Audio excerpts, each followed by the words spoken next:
pila ka henerasyon, negosyo na sa pamilya ni Ronnie Pangatunan ang paghimo sa lain-laing klase sa gitara.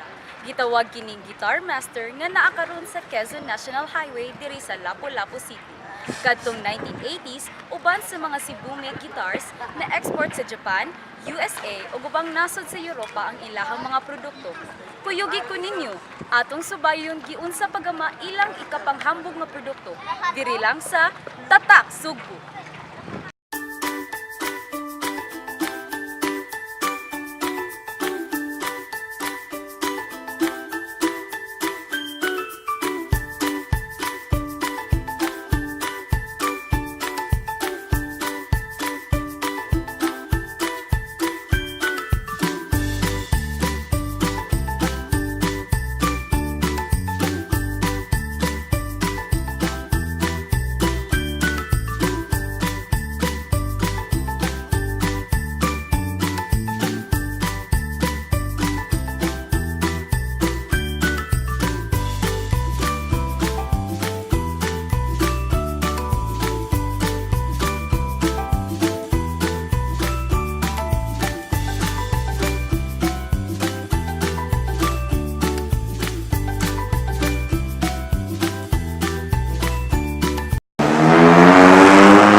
Aniya kita karon sa Guitar Master o kuyugi ko ninyong ilailahon o hibawon ang proseso sa paghimo sa ilang mga gitara.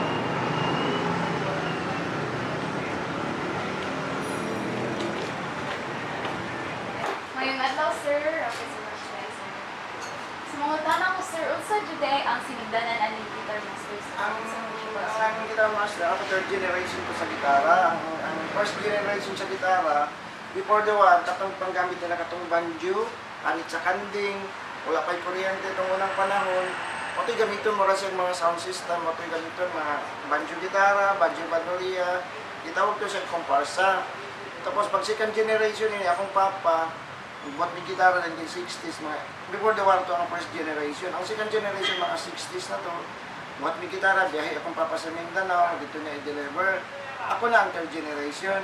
So ang third generation ng gitara, lahi katong first generation o second generation, ang third generation, mukumpit na ta sa mga imported nga gitara, na-upgrade na ta, yan, ang among mga customer karon mga foreigner, local, yan. Dili pang pwede dili ta mo upgrade kay mabiyaan man ta sa mga imported nga gitara. Machine made sila, handmade man ta. So sa production, minus na sa quality, mas maganda ato. So, nganong Guitar Master man ang answer kisa may... Nagmaster ko ang gitara since 1976 na ako na itong trabaho.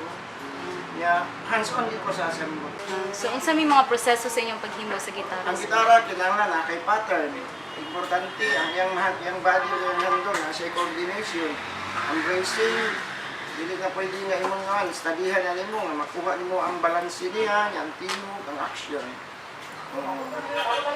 Sige, sir. Daghan siya mga proseso, baka kinahanglan hands-on. Ang kapante po gitara, dili ka kakakuha na siya may laki na siya. Kinahanglan na ako sa singling, baka ako sa mga design siya. Kuha na siya ka ng doble na siya ba? Sabi, na-apoy pa, na-apoy siya pa. Ang may rami production, pero ang among strength, ang quality naman. Hands-on pagiging ko sa asang. Salamat, sir. Thank you, sir.